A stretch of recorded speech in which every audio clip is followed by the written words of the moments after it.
Hello everyone, good day. This is Dr. Job Domingo to discuss the next lesson that we have. We have now our lesson more on rational expressions.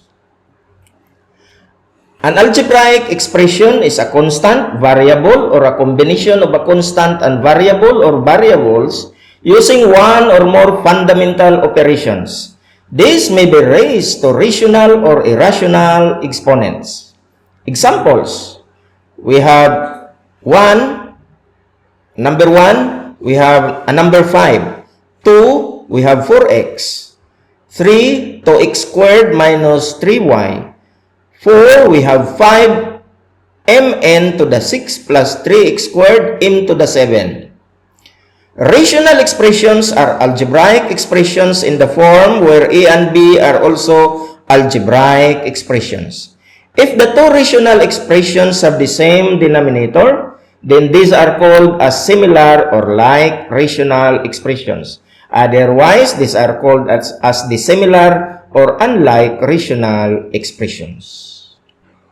Examples, we have 5, 2, 3 over 4x, 3x squared plus y squared over 7, 4 m squared n squared minus yb squared over x squared plus 16. 5 is a rational expression because it can be written as 5 over 1. Now, let us answer the following. We will illustrate these ideas and the operations, basic operations, using examples. Now, simplify 200 over 100.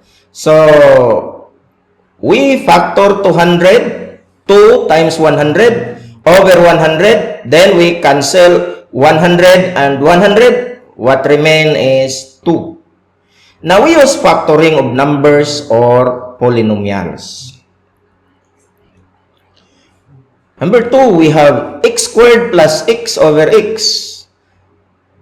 As a solution, we have to factor x squared plus x. So, we have x times the quantity x plus 1. Now, for x, well, the same x. Now, we cancel x and x. What remain is x plus 1. Now, for number 3, we have 4x cubed plus 8 over 3x cubed plus 6. Now, 4x cubed plus 8 can be factored as 4 times x cubed plus 2 in quantity. For 3x cubed plus 6, we can factor 3, and we have the remains 3 plus 2 in quantity. Now, take note that we can cancel this. We can cancel this, and what remain is 4/3. For number 4, we have x cubed plus m to the 6 over x squared minus m to the 4th. This is equal to, for this one, we can factor this. This is a sum of 2 cubes. Now, for the sum of 2 cubes, okay, the factors would be x plus m squared times the quantity x squared minus x m squared plus m to the 4th. Take note that x cubed plus m to the 6 is equal to x cubed plus in quantity m squared to the 3. So, we have really a sum of 2 cubes.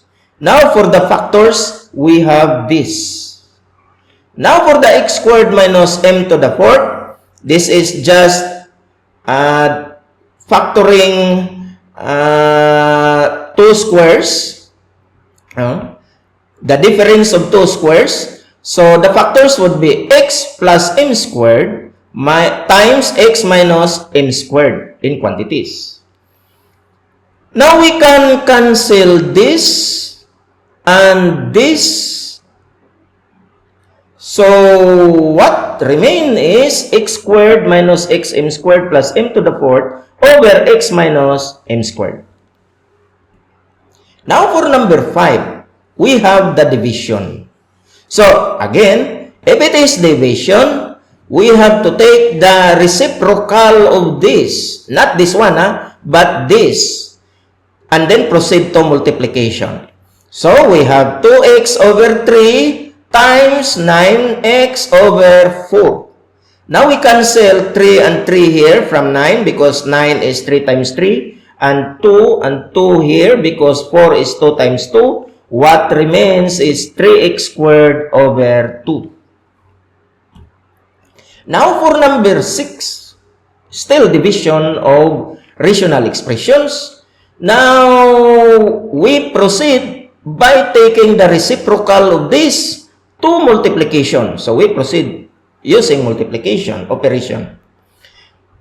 Take the reciprocal and then factor those expressions that can be factored. Then we cancel those that can be cancelled. So 5x minus 3, 5x minus 3. Okay?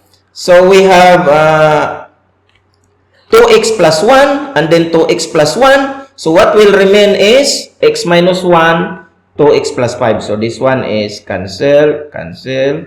And then this one and this one. So what remains is x minus 1 over 2x plus 5. Thank you and see you in the next lesson video. This is Dr. Job Domingo, Faculty Mathematics Department.